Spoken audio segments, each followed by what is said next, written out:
Alright everybody, what's going on? Welcome back to Football Therapy with me, your host Jan. Now, I'm sure a lot of you know, as I've said in my last couple of videos, I'm not very well, man. I'm sick, I'm ill.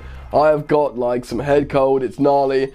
I've been sort of making videos through it. I did want to have a day off today and just lay in bed, but it's official, man. Chelsea have come out, Ajax have come out, the deal is done. Hakim Ziyech will be a Blue next summer. And you know what, man, it cost a few million more pounds, like 2 or 3 million more than Danny Drinkwater, or how much it cost Chelsea to buy Danny Drinkwater. And since then, the market has inflated and gone crazy.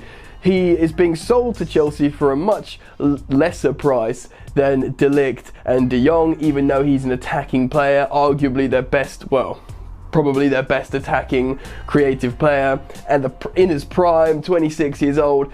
It's just incredible business, like it is incredible business. So I have to make a video and talk about it today. It's just, I've just got to push through the illness, make the content for you guys. And the other reason I'm making this video today is because we've done it. Boys and girls, ladies and gentlemen, we've toppled the 40k mark, over 40,000 subscribers.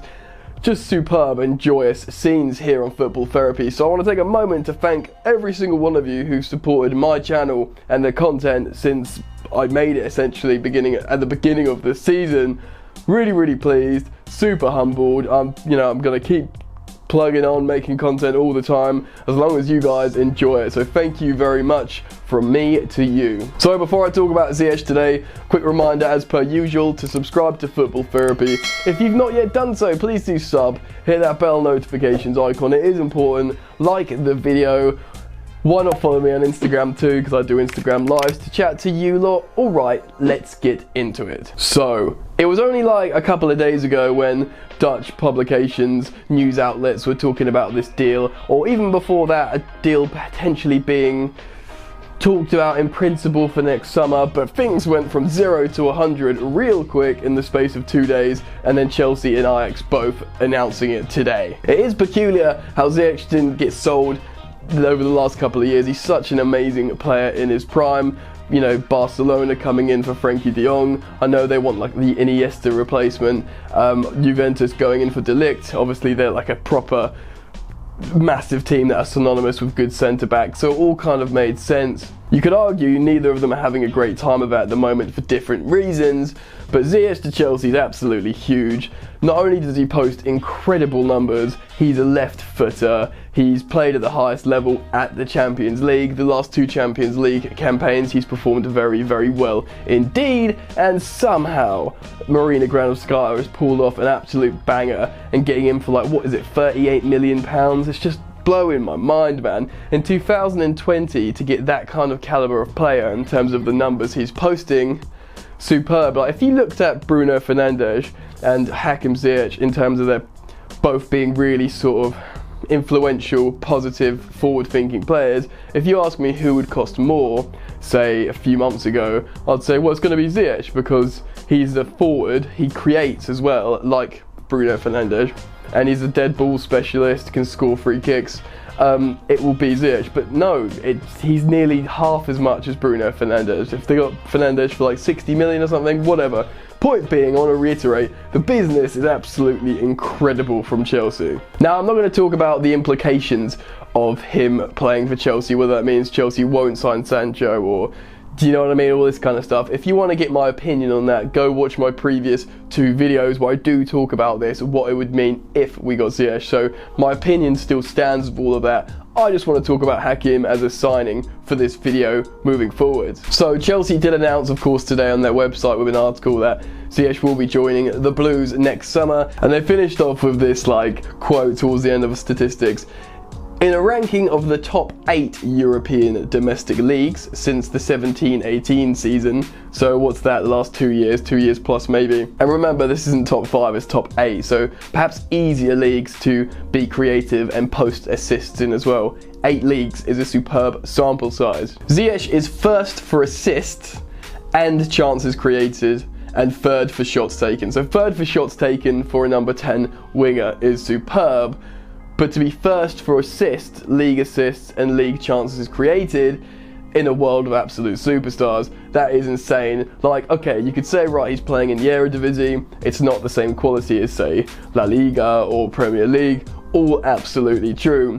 But he's still posting those numbers in his relevant league. Obviously, there's good players playing in weaker leagues, and the fact of the matter is, he's been superb in the Champions League as well. He's demonstrated his ability on the biggest stage and, you know, amongst the biggest talent and competition. Ziyech is in his prime as well. It's very much a signing for now at an amazing value price, essentially. But the last 6 consecutive seasons, he's posted over double figures for assists for the last 6 years. His consistency is mad. He's got an eye for a pass. And although he might have to try and develop in the Premier League a little bit, more on that in a second, I think it's just undeniable quality at an undeniably amazing price. So how is this game going to develop? Let's talk about it now. Right, Ziyech obviously is playing in the Eredivisie, and you see some of his superb goals. Obviously the Premier League is very physical. Now I'm not sure that's going to be an issue for him, but it's very, very high octane, the Premier League. The press is insane, and not only that, you're expected to press. It's really going to test his creative mettle in the sense of he'll have to play those creative passes as quick as possible, because the opposition are going to be very, very high octane, fit, and they will press you and close down the spaces and block the passing channels much, much quicker than what would happen in Holland in the Eredivisie. So he's going to need to adapt to that straight away. Another thing is Premier League wingers, provided he's playing on the wing, have to track back. Look at Willian being the sort of tested model for Frank Lampard, always tracking back and doing the defensive work. It's not just Willian and Chelsea, other teams of top teams, unless you're like someone like Manchester City who rest in possession and defend with possession, all wingers have to track back. So we're going to have to see how he deals with that.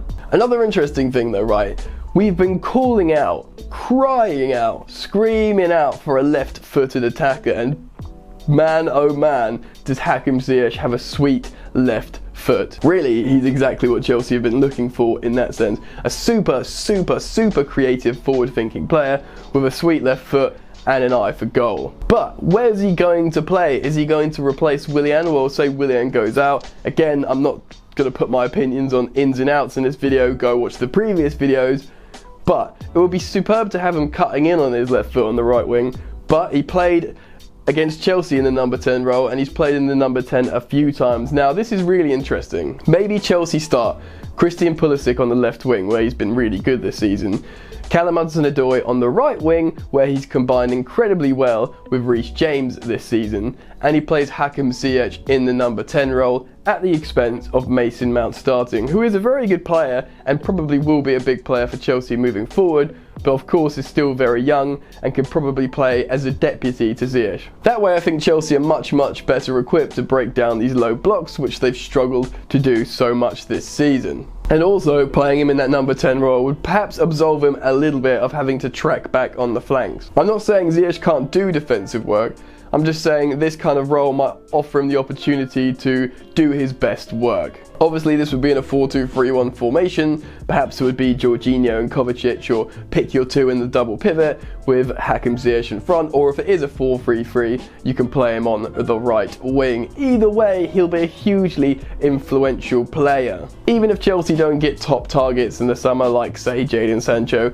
if they do have another striker rotating with Tammy Abraham, Pulisic on the left, Ziyech on the right, Callum Hudson-Odoi on either, and who knows, maybe Jeremy Boga as well, that's pretty formidable, especially if they're strengthening over the rest of the pitch in different areas. Right, just to reiterate how good he is, I want to tell you just quickly what numbers he's been posting recently. This season, bearing in mind we're just kind of 2/3 through the season, he has 18 goal contributions in 18 appearances in scintillating form, 4 Man of the Match awards with an 8.38 rating on Who Scored. 18 contributions and 18 appearances is all you really need to know there. Last season, in 29 appearances in the Eredivisie, he got 16 goals and 13 assists. Again, that's 29. Yeah, again, that's 29 goal contributions in 29 appearances. That is absolutely mad. He's got 6 goal contributions in the Champions League this season. 6 last season. The continuity here is insane. Okay, get this. 9 Man of the Match awards 2 seasons ago, 11 Man of the Match awards last season. In terms of that Ajax side that are really, really good and creative, Ziyech is the one that's shining, the shining light. Sure, they had a good, bright captain in De Ligt, but for me, the guy that's sort of really busting out all the creativity, scoring goals and assists, is Ziyech. Anyway, I'm sort of going to go around in circles here. It's an amazing signing at an amazing price. He's not like a 21-year-old. It's not like us buying Christian Pulisic or, say, Jadon Sancho, or seeing someone like Hudson-Odoi come through. He's got an extra 6+ years on those guys. That's good though. He's in his prime. He'll believe in himself. He'll believe in his ability. The next sort of 4 years of Hakim Ziyech could be top level stuff. So throughout the entirety of the contracts that he signs at Chelsea, you would imagine. The Blues are crying out for someone like that as well. It's all very well bringing in these youngsters. Even someone like Jadon Sancho, who seems to have proved himself at the top level, still a teenager. I know he's amazing, but you need, if Willian and Pedro are at the door, you need someone with a little bit more experience. And to be honest, again, he just seems like the perfect signing in many ways. I want to just highlight the positives here. But anyway, I want to get all your guys' opinions on this signing. What do you think? Are you buzzing like I am? Granted, I'm a little bit ill, so I'm not as bright as I'd usually be when I talk about this stuff. But his scoring record speaks for itself. But I want to get all your opinions on how do you think his ability and his performances will translate to English football and the Premier League. I mean, there's a relative, I don't want to say no risk, but it's because it's like, still 35+ million, but it's not like they've spent 72 million on Pepe. Like, to bring that comparison in, Pepe cost literally twice as much. He hadn't played in the Champions League. He had that amazing one breakout season before, I think. I'm not sure the previous seasons, so I probably should check that. But Ziyech has been consistent for the last 6 years. The last 2 years he's played at the highest level in the Champions League. Costs half the amount of Nicola Pepe. So there's a bit of risk, but it's not as much risk as, say, buying Pepe was. But what do you think? Do you think he can play in the Premier League well? Get down in the comment section below and let me know your thoughts and opinions. If you have enjoyed this video today, guys, sorry I'm not as bright as usual, please do like the video, that means a lot. Remember to subscribe, we're just on the train to 50k now, man, and it's dope.